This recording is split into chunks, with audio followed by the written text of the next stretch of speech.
When we think of the source of carbon dioxide emissions that contribute to climate change, transportation and industry are likely the first things that come to mind. In reality, 40% of those emissions in the U.S. stem from the energy used to heat, cool, light, and power our buildings. But a new residential development in Florida is trying to show that there's a different way. This story is part of our ongoing series, Peril and Promise, the challenge of climate change. It took the local utility company more than a year to build this 440-acre solar array in southwest Florida. It's one of the largest, if not the largest in the state. But more importantly, it powers the town of Babcock Ranch. Sid Kitson once played football for the Green Bay Packers and Dallas Cowboys. Now a developer, Kitson is the mastermind behind Babcock Ranch, an 18-acre planned community. At its peak, Kitson says the development will have close to 20,000 homes, all powered by the sun. The idea for us from the beginning was to create the most environmentally responsible, the most sustainable new town that had ever been developed. In 2006, Kitson's real estate company bought 91,000 acres of land, then sold 80% of it to the state of Florida to be preserved forever. The company is using the remaining property, mostly former farm and rock mining land, to create Babcock Ranch. That includes more than 8,000 acres for green space. The first residents moved in January. The hope is that by 2040, Babcock Ranch will be home to 50,000 people and demonstrate that going green is good business.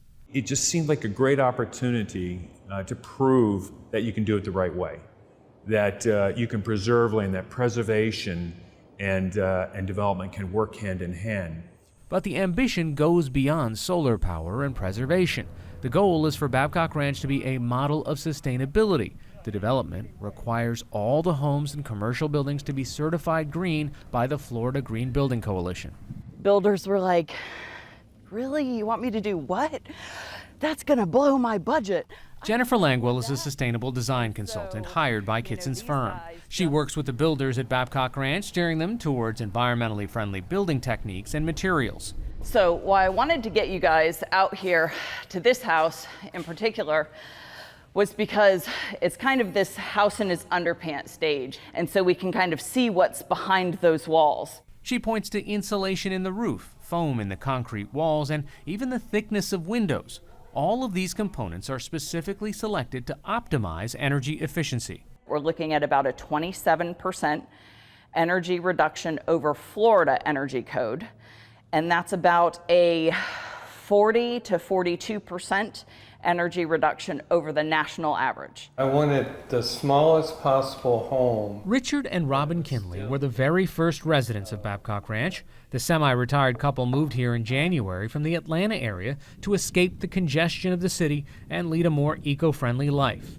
I grew up on the east coast of Florida, and I saw homes just kind of thrown up and not thought through all that well. It's more of an intention to live in this kind of community. Pretty much everyone that's moved in seems to be a similar mind as far as sustainability.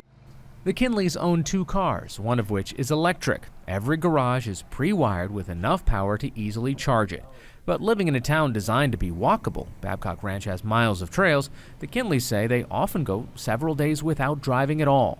I love the idea of getting away from cars. I mean, I think cars are just literally choking America to death.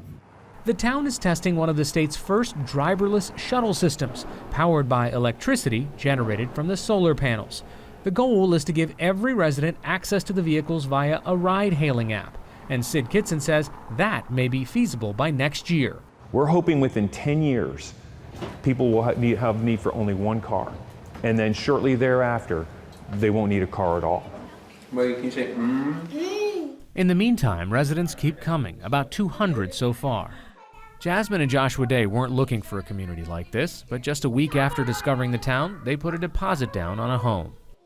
He had a conversation with a coworker who was joking with him because we kind of are more hippie, I guess, and maybe some of the things that we do.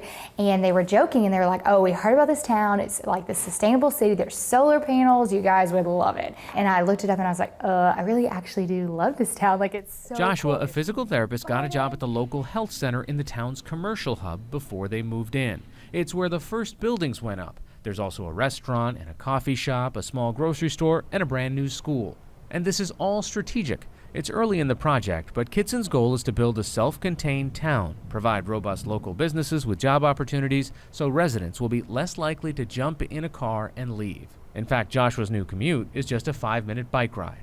For us, being a part of like a community of people who are also thinking this, it's not just our choices. It's, builders, it's landscapers, it's people who are buying from the farmer's market instead of, X, Y, and Z. Like for us, it's really an endless stream of choices.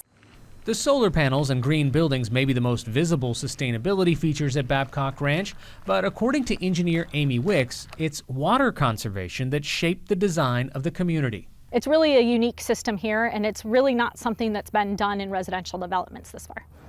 Driving along the town's roads, you might not notice these flat ribbon curves. They allow water to flow to what are called rain gardens. They're designed to replicate what wetlands do: hold and filter water before it flows downstream.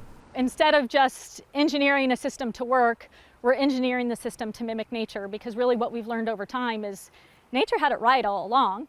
Wicks has worked on water engineering at Babcock Ranch for more than a decade. She says this land once had seasonal lakes before it was drained to make way for agriculture and mining. This here is the weir that we've designed that's going to hold back that water to mimic that natural system that was here before, that natural lake system. North of town, a ditch that just a year ago looked like this has been transformed. This now holds water almost the entire year back to what the natural conditions were.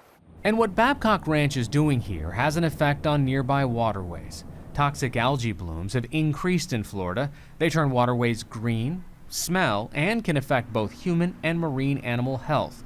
The blooms can naturally occur, but worsen with runoff from agriculture and development, including fertilizer and waste. We've really realized that development has really impacted the water quality in the state of Florida. Something like this is really important just to try to reduce the overall runoff that's going out to our Gulf, ultimately out to our oceans. Something's always downstream from you, and you got to take that into account. Wynn Everham is an ecologist at Florida Gulf Coast University. Early in the development of Babcock Ranch, he was called in to help survey the wildlife population, and he's followed the project's development. What we know will happen in the future on this landscape is more people will want to come here. And what we're really lacking is better models for how to put them on the land. Babcock Ranch could be a better model. But for all of the town's sustainability features, there are gaps. For example, most of the homes will be single family. I think it's fair to criticize some of the ways we develop, and part of the ways that Babcock's been developed, that the most efficient way of putting people on the land would be in tall apartment buildings where the people are concentrated and you maximize the green space. And while green space has been set aside at Babcock and the amount of grass each home can have is limited, some have argued the developers could have gone further. For instance, they could ban lawns altogether. We've been asked, why don't you just, say you can't have grass at all? And the practicality of it is difficult. Remember, we do have to sell homes. Kitson says homes are priced for different budgets. They start around $200,000, slightly higher than the median for this part of Florida, and can go as high as $1 million.